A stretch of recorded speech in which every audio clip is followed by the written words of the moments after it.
I have a few videos of party jollof rice recipes, but each time I put out those videos there, somebody somewhere is already asking for a recipe and video of a party jollof rice, which is why I'm making this. You might find this video a little bit lengthy, but it's worth every second of your time, so please keep watching. I marinated this chicken for just 5 hours, but you can do that overnight, that is a day before the day you want to cook the jollof, okay? I marinated it with curry powder, ginger and garlic powder, onion powder, seasoning cube and a little bit of salt. I also added lasso chicken seasoning. So you want to cook it for 15 minutes without adding water. Once it releases some liquid, then come back and top up with enough water, and you can adjust with seasoning all those condiments you used before, and allow this to cook until it is softened. Once it softens up, scoop them out and set both the chicken and the stock aside.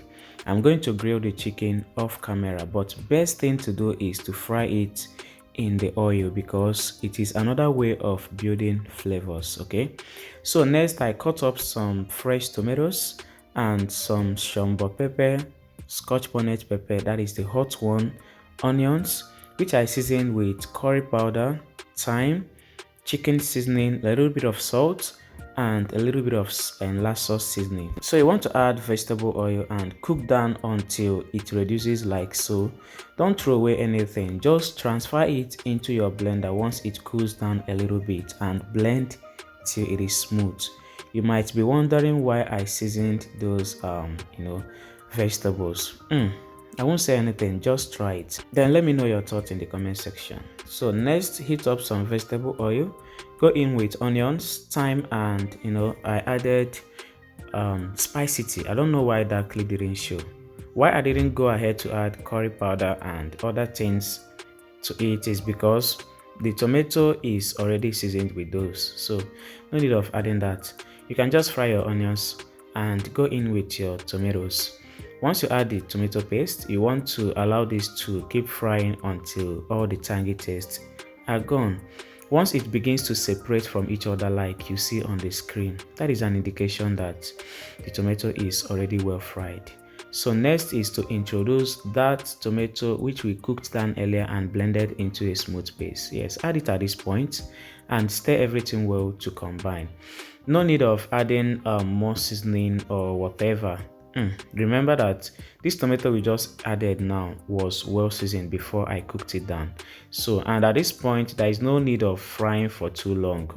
We have already cooked down the tomatoes and the tomato paste is dried already. So just cook it for a few minutes, and you want to take out some stew. You know why later. So add some washed rice.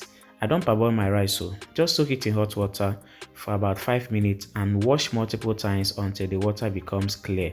So introduce the stock and stir well to combine. If the stock is not enough, add some water, just that the water is slightly above the rice, and test and adjust with salt, seasoning cube or whatever. I adjusted with salt. Then stir one more time, cover this and let this cook on medium heat for the first 15 minutes. Then I'll be back. Why I remove the stew is to add it towards the ending of the cooking to kind of revive the taste and restore the moisture it must have lost during the cooking process. So 15 minutes later, you want to give it a quick stir and cover with foil paper at this point. You want to taste it again, and this is the right time to adjust with anything you want to adjust before cooking it covered with foil paper. So allow this to cook for another 30 to 35 minutes depending on the hardness of your rice, and finish up with the stew you set aside earlier, and you have your party jollof rice. Thank you for watching. See you tomorrow. Bye.